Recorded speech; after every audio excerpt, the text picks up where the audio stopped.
여러분 안녕하세요. 이번에는 그 소아과 전문의신 나정진 그 원장님을 모시고 여러 가지 의사 생활에 대한 내용을 한번 들어보도록 하겠습니다. 안녕하세요. 안녕하세요. 뭐 네. 간단하게 뭐 자기 소개해 주시면 감사하겠습니다. 예, 저는 지금은 동네 어떤 서울 근교에서 소아과 개원을 해서 그 개원의로 일하고 있는 소아과 전문의라 정진이라고 합니다. 예, 뭐 하여튼 바쁘신데 감사합니다. 예, 네. 보통 이제 이력이 원래 네네. 그 서울에 다니시다가 또 네네네. 의대를 가셔갖고 네네. 맨날 그 사람들이 물어보는 게 그런 걸 텐데 예. 그건 어떻게 된 건가요, 그게? 사실 사연은 좀 긴데요. 짧게 얘기하면 이게 처음에 고등학교 졸업하고 대학교를 갔다가 그때 그 당시만 해도 이제 열심히 공부를 하려고 간 게 아니고 이제 대학 가면 놀아야지라는 생각으로 다들 그랬었거든요. 그 당시에는요. 그래서 대학 가면 노는구나 생각하고 대학을 갔는데 너무 논 거예요. 너무 심하게 놀다가 학점 관리도 안 되고 막 노는 맛을 너무 들여서 학점도 좀 안 좋고 학교 다니는 것도 좀 적응도 안 되고 그러던 와중에 이제 어느 순간 정신을 차려보니까 너무 그런 거예요. 이제 어떡하지? 이제 이 학점을 다시 메꿔야 되나 뭐 하나 그런 생각 들고 나중에 뭐 먹고 살지? 뭐 그런 생각부터 너무 많이 드는 거예요. 근데 그러던 와중에 저희 부모님께서 저를 보더니 너는 그냥 일반적인 그냥 회사 가고 뭐 그렇게 해서는 좀 힘들 것 같다 라고 하셔서 그냥 그 집 앞에 있는 그때 병원이 있어서 거기서 야 무슨 의대를 뭘 한다더라 뭐 그런 의대 뭐 하는 그러니까 의대 뭐 거기 뭐 의대 가보는 거 음. 어떻겠느냐라고 부모님께서 말씀을 좀 하셨었어요. 근데 사실은 그 당시만 해도 저는 의대라는 거는 생각도 안 해봤었고요. 생각해 본 적도 없었고 그냥 전혀 관심 없고 나 그런 건 싫다라고 하고 오히려 일단은 수능은 다시 한번 봤어요. 아, 근데 사실 수능을 다시 본 이유는 의대 갈 생각은 추호도 없었고 심지어는 문과 시험을 봤거든요. 그때 사실 그때는 이렇게 법대를 가서 사실을 볼까 생각까지 해서요. 문과 시험을 좀 봤었어요. 그래서 문과 시험을 봐서 했는데 이게 말이 조금 웃긴데 예상만큼 성적이 안 나왔었어요. 이게 말이 좀 웃긴데 예상만큼 성적이 안 나왔었어요. 그래서 원래는 그냥 소위 말해 그냥 그래 서울대 법대 생각을 하고 시험을 봤었는데 그만큼 성적이 안 나온 거예요. 그래서 그냥 뭐 다른 데를 좀 갈까 하는데 그 와중에 저희 부모님께서 강력하게 의대 가라고? 여기 뭐 그때 이제 교차 지원이라는 게 처음 생겼거든요. 처음 생겨서 문과 시험을 봐도 갈 수 있다. 그런 게 있어요? 그때 저도 그 전까지만 아마 없었을 거예요. 문이과 나는. 근데 교차 지원 그때 그거 처음 생겼나? 그랬을 거예요. 그래서 막 할 수가 있다는 거예요. 그래서 싫다 하다가 뭐 하다가 저희 형이 그때 군대에 있었는데 전화해서 저를 되게 아끼거든요. 내가 좀 너보다 몇 년 더 살아봤더니 그래도 의대 좋은 것 같다. 가라라고 해서 그러다가 이제 그래서 그걸로 해서 가게 됐어요. 그러면 그 공대 약간 다니긴 했는데 공대랑 네. 의대랑 뭐 분위기가 많이 다른가요, 그게? 사실 뭐 공대를 열심히 다니진 않아서 제가 뭐라고 딱히 분위를 못 하는데 이제 다른 이제 의대를 가서 다른 친구들이랑 얘기를 많이 해보잖아요. 확실히 달라요. 완전히 다른 어떻게 게 다르다는 거예요? 그러니까 뭐 의대마다 뭐 학교마다 다 다르긴 하겠지만 거의 공통적인 가장 큰 차이가 뭐냐면 물론 이제 의대는 예과 본과가 있지만 본과 같은 기준으로 얘기해서는 그러니까 우리 선택이라는 게 있잖아요. 보통 대학을 다니면 내가 과목을 선택을 하고 뭘 하고 그런 게 있는데 의대 같은 경우에는 사실 내가 선택할 게 별로 없어요. 물론 예과 때는 뭐 선택을 해서 여기저기 보통 일반 대학생들처럼 다니긴 하죠. 근데 기본적으로 본과를 놓고 봤을 때는 그냥 그러니까 마치 고등학교나 친구들 표현에 의하면 재수한 애들 친구들 보면 재수 학원과 분위기가 완전히 동일하대요. 그래요? 네, 그러니까 거의 공통적인 의견들이 뭐 종로학원, 재수학원 뭐 그런 애들이 재수학원 분위기가 똑같대요. 왜냐면은 저희 가장 큰 차이가 우리가 대학을 강의실을 이동하는 게 아니라 저희가 그냥 한 강의실에 그냥 가만히 앉아 있고 그리고 이제 교수님들이 계속 오셔서 강의하고 나가고 우리 쉬는 시간 자고 엎드려 자고 일어나고 강의하고 나가고 엎드려 자고 그래서 저희 그러니까 다 공통이에요. 뭐 서울대 뭐 치대도 마찬가지고 뭐 어디나 한 강의실에 딱 있으면은 그러니까 보통 그래서 몇 학년 강의실 그렇게 있어요. 이 강의실이 무슨 뭐 그런 우리 강의가 아니고 뭐 1학년 강의실, 2학년 강의실, 3학년 강의실 그런 식으로 강의실이 정해져 있고 그게 가장 큰 차이예요. 그래서 다 탁과의 교류가 거의 없다고 보시면 되죠. 그리고 동아리 같은 걸 해도 사실은 의대 내 의대 동아리 아니면 뭐 그런 식으로 좀 전체 동아리가 아니라 그런 식으로 하고 좀 아무래도 좀 폐쇄적인 게 좀 있기는 있어요. 그럼 이제 의대 공부는 뭐 얼마나 어려운가요? 뭐 음. 공부 열심히 하셨나요 그때는? 사실 뭐 워낙에 타고난 게 그렇게 막 열심히 하는 성격은 아니라서 뭐 공부 그렇게 잘 못했어요. 저는 의대 공부를 잘하지는 못했었는데 어려운 거는 확실한 것 같아요. 정말 그 일단 분량이 너무 많고요. 뭐 되게 많은 사람들이 얘기하죠. 분량은 정말 많아요. 정말 고등학교 3년 동안 했던 공부 다 합쳐도 의대 공부 한 학기 공부 정도밖에 안 되는 것 같아요. 느낌상으로는. 뭐 실제 어떨지 모르겠지만 양이 워낙 많아서 그래서 차이가 있다면은 이렇게 열심히 그러니까 하나를 막 파거나 그러려면 다 못 봐요. 할 수가 없어요 거의.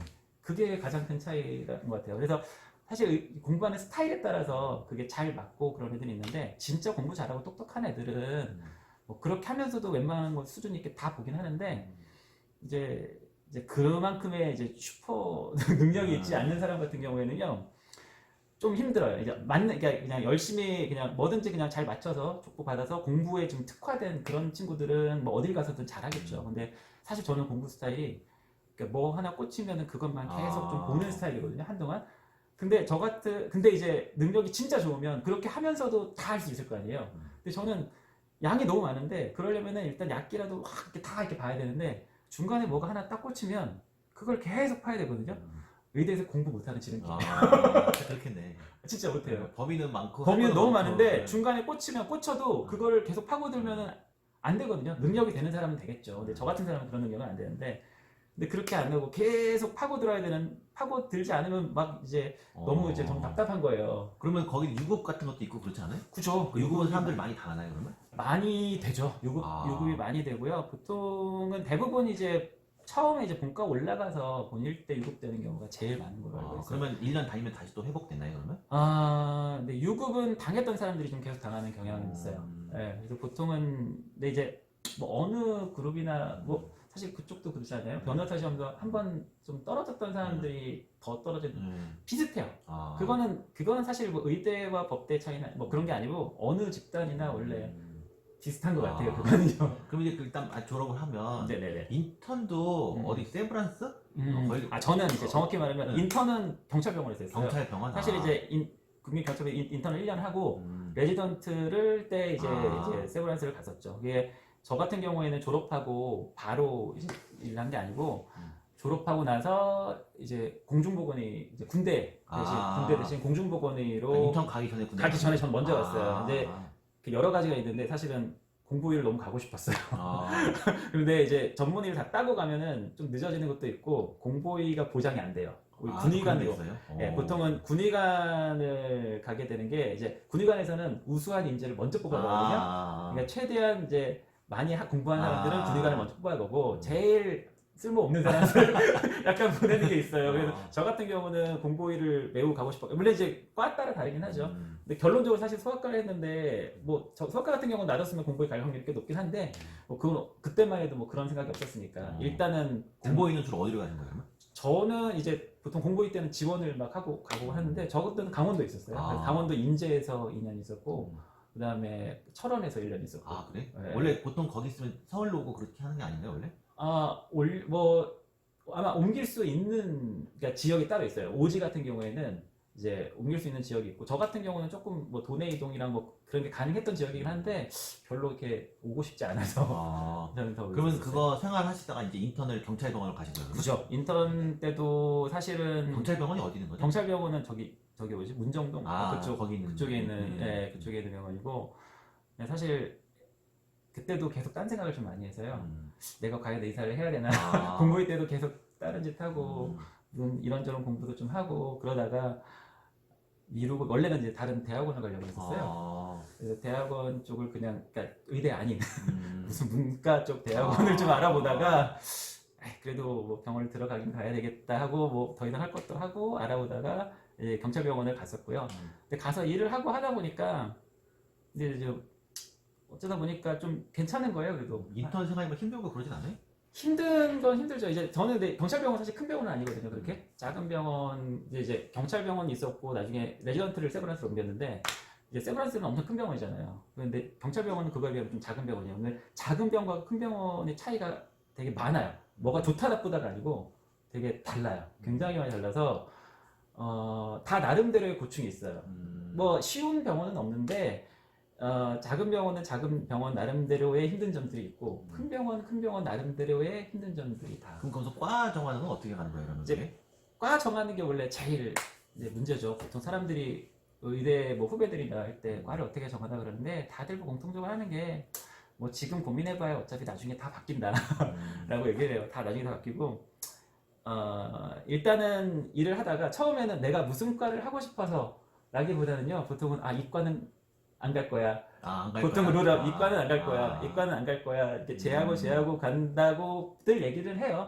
근데 사실 꼭 그런 건 아니고 사람마다 되게 차이는 있고 뭐 처음부터 나는 이과를 꼭 갈 거 하는 친구들도 당연히 있어요. 그런 데 있고 저는 이 일을 막 하다 보니까 보통은 크게 나누거든요. 이제 고등학교 때 문과 이과 나누듯이 의대 내에서는 이제 서전 쪽, 그러니까 외과 계열이냐 내과 계열이냐를 보통 크게 나눠요. 그게 진짜 고등학교 문이과 구분이랑 거의 비슷해요. 그거는 뭐 성향 때문에 그러니까 자기 성향이 느껴져요. 그래서 나는 이제 외과 계열이 좀 잘 맞겠구나. 아니면은 나는 이제 내과 계열이나 뭐 잘 맞겠구나라는 게 보통 자기가 좀 느껴져요. 그리고 내에서도 이제 환자를 직접 상대하는 게 좋은 사람도 있고, 나는 의사는 좋지만 환자를 직접 상대하는 건 별로 안 좋다라는 자기 성향들이 좀 나오긴 하거든요. 이제 거기서 이제 커다란 카테고리가 나눠져요. 대부분은. 그러면 이게 나중에 뭐 물론 그렇진 않겠지만 조언을 한다면 어떤 식으로 했으면 좋겠나요? 선택 같은 거. 근데 조언을 하면은 저뿐이 아니고요. 저희 선배 의사들이 거의 공통적으로 하는 조언이 하고 싶은 거 해봐요.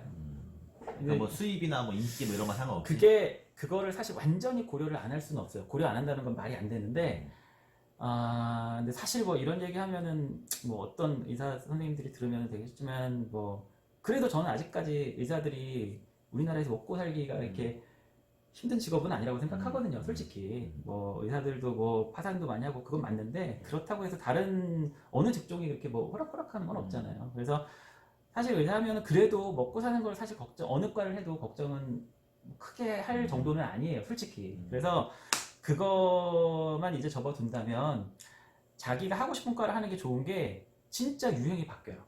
이제 의대 내에서도 이제 정말 이게 어떤 과가 막 한때 엄청나게 인기 있다가 갑자기 인기 확 죽고 어떤 과가 갑자기 인기 확 있다가 그게 정말 천지차예요. 이제 그래서 그거를 보면은 어떤 과가 좋아질지 솔직히 몰라요. 예상을 우리가 한다고 해도 잘 몰라요. 그래서 일단 여기까지 레지던트 생활 듣고 2편에서 레지던트 생활 좀 더 듣고 네네네. 그다음에 또 이제 가정의학 소아과에 좀 더 듣도록 하겠습니다. 예, 감사합니다. 네.